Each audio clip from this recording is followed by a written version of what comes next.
Hello, welcome back. Welcome to my kitchen. Come in, sit down, and let me cook for you. I'm Tom, the Sunday Dinner Chef. Let's get started. Hey everybody, welcome back. Well, today we're going to be doing some surf and turf. Now, this was started, they say, at the 1962 World's Fair. Now, it has become a very expensive dish with filet mignon, lobster tail, but basically it was done with shrimp. Now, back in the day, shrimp was actually more expensive than lobster. But not anymore. The cost of food is ridiculous. But I'm going to do this surf and turf over again. I'm going to call this 2.0 because I wanted to do it the right way. So, surf and turf we're having lobster tail and filet mignon. It's my buddy Grumpus sent me that pen. I'm going to make some red bliss potatoes and cream spinach. This is old school, 1960 version. Let's rock and roll. Now, like I said, I'm using lobster tails here, but these are warm water lobsters. I got a real good price on them. 2 for $17.98. Not too bad. They're about 4 ounces each.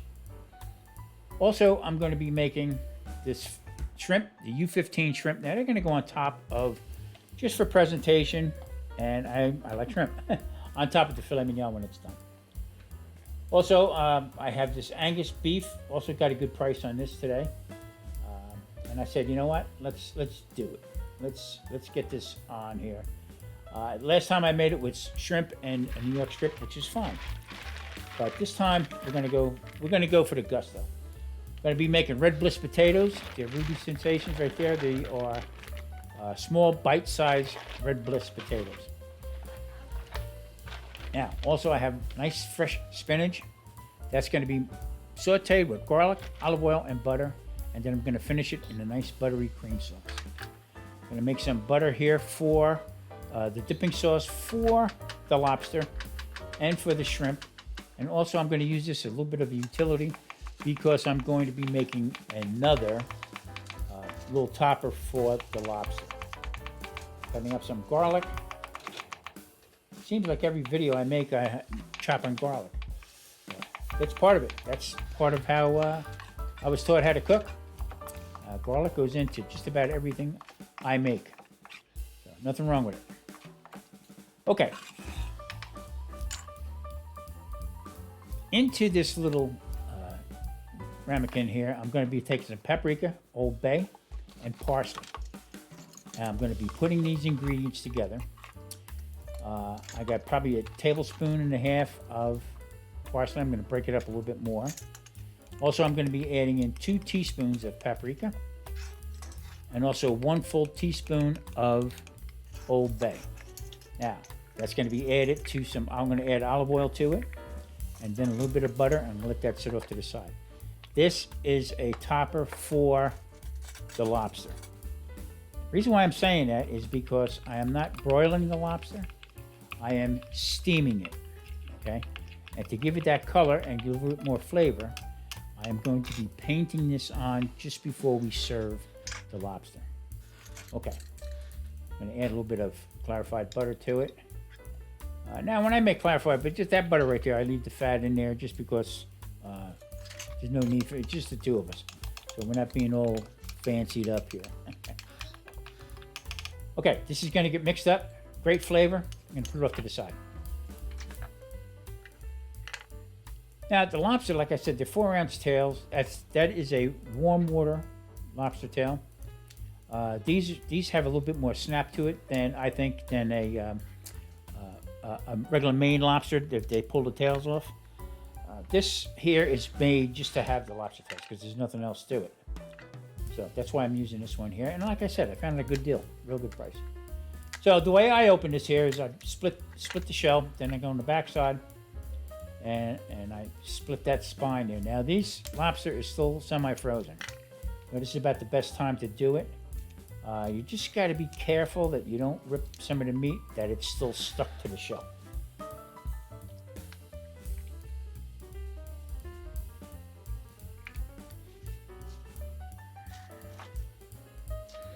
Okay, so I pull this out. Now, usually under 6-ounce lobster tail, usually the smaller, less than 6 ounces, they will curl on you.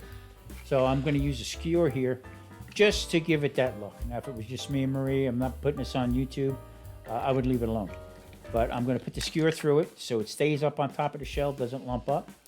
And especially because I'm going to be steaming it. So there you have it. Now into the saucepan, I am going to steam this. So I have the steam tray in there, a little bit of water on the bottom, and I'll put the other one, put it on also inside. So there they are. I'm going to put them on the stove, and once we get all the other components, these will take about 10 minutes, and we will steam it up. Okay, potatoes are done. As you can see, they need to get cooled off. They're going to get quartered and put off to the side to cool. Now, this is I'm making garlic and rosemary red bliss potatoes. So, self-explanatory. Spinach, that's going to get, like I said, sauteed, olive oil, garlic, butter, and then I'm going to put a cream sauce at the end. I'll be using heavy cream and butter. That's it, nothing else. There are the filet mignon. I'm going to get a little Tommy spice on it. We are going to start cooking.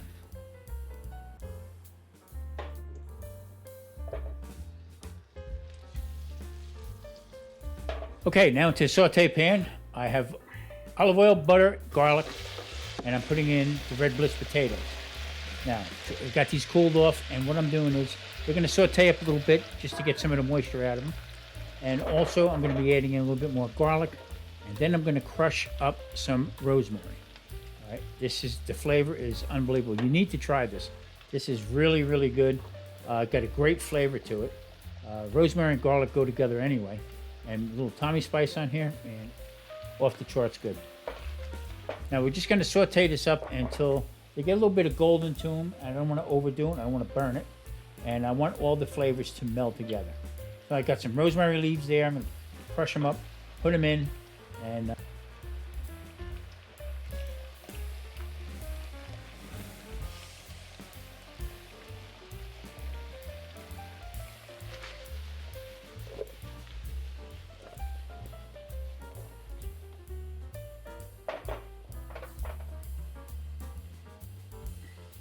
let the flavors begin. I mean, the aromas are going to be off the charts here with this.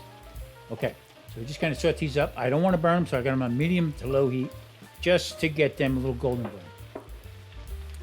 All right, on to the next episode here.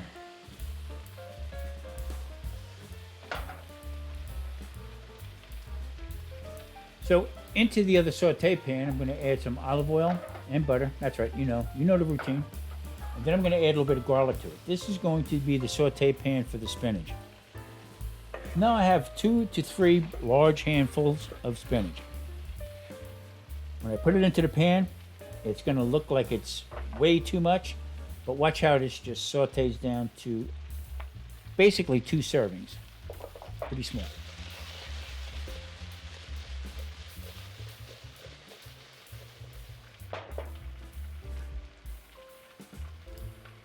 Now, as you can see, the spinach had sucked up most of the butter and olive oil. But what I'm doing is I'm leaving these, just tossing them around a little bit so they don't really stick. I'm not going to overcook these, all right?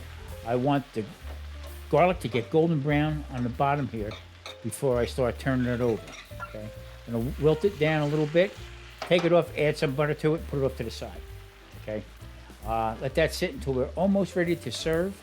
Then I'm going to add in the heavy cream and a little bit more butter, and that's how the cream sauce is going to become a nice, thick, creamy, great flavor between the spinach and the garlic off the charts.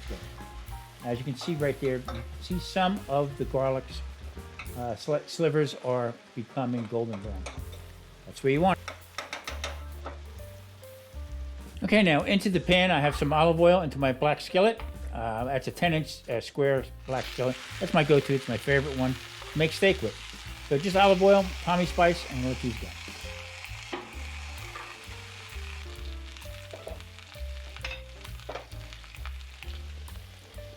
Potatoes, as you can hear, okay, they're starting to firm up, and they're becoming a little bit, they're getting to the point where they could be getting golden brown. There's the spinach. I got butter in it. That's coming off. I'm gonna wait to the side until I get the cream sauce in it, almost till we're ready to plate it. Now, into the pan, I'm adding my shrimp. Now, the shrimp goes on top of the filet mignon. That's why I've been doing that for 100 years. These are U15s. In the olive oil, get a little color to them. You can't beat this. I mean, this is just great tasting food. Boy, when the guy, whoever the chef was that came up with this back in the 60s, I tell you what, talk about hitting a home run. I hope he marketed it, because I'll tell you, last time I looked on the menu was $70, I think, for a 4 ounce and a 4 ounce lobster tail. Unbelievable. There you can see I just turned the pot on to start steaming. Shrimp are getting done. Just going to finish them up. Now, I split these all the time so they cook faster. Just an old habit. It always helped me out in the past in the restaurant. A little more butter to the pan. Take the shrimp off. They're going to go into the melted butter that I had prepared earlier, and they're going to hold until we're ready to plate. There you go. Spin it around a little butter, and I tell you what, this is all coming together.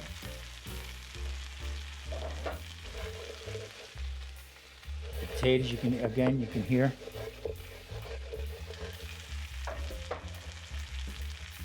Okay, in the pan here, I'm going to make a pan sauce. So I'm going to add some au jus. I'm going to be putting in beef broth, and there you can see the spinach is done.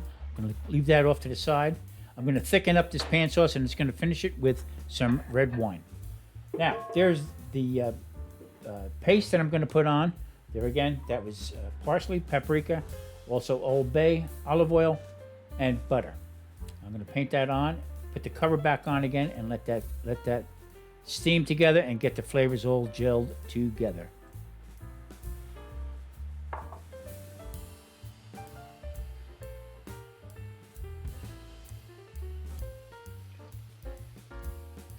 Now I'm adding the beurre Meunier in there. That's just flour, butter coated with flour, into the pan. Now I'm adding in some Chianti. I'm going to make a nice pan sauce. I did put in some beef broth and some butter, and that evaporated a little bit. Got the scrapings off the bottom, and now I'm going to make a nice little pan sauce with it. Thicken it up. That's going to go as a base on the plate for the filet mignon to go on top.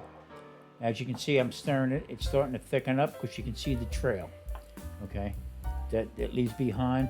Want it a little bit thicker, not too thick. All right, we're going to plate this. I've been waiting for this for a while. Prices are just like unbelievable. So what I did was I'm doing these old 50s, 60s, and 70s forgotten foods. Now, this is not a forgotten food. It's an overpriced food. You can still get this in a lot of places, but like I said, the prices are through the roof. Okay, I mean, it's just a regular hard-working person can't get this, maybe for Father's Day or birthday or whatever. So now what I'm going to do is I'm going to pull that skewer from the lobster tail and fall over. Okay, there you go. Whew, I thought it was going to fall over.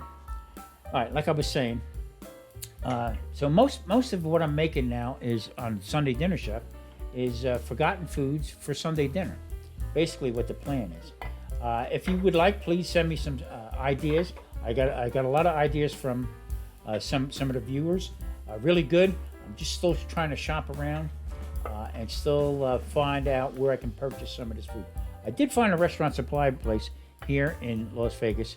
I just got to go there and see what they have, and the prices also. So, well, I'm just going to throw some essence on it. Listen, everybody, thank you for watching. I really do appreciate it. I really enjoy making this stuff. There's the cream spinach. Please hit that like and subscribe button. And I'm going to thank all the new subscribers. This is a hoot. I really do appreciate each and every one of you. And please, stay safe, stay cool. It's been hot out here. Until next time, I'm Tom, Sunday Dinner Chef.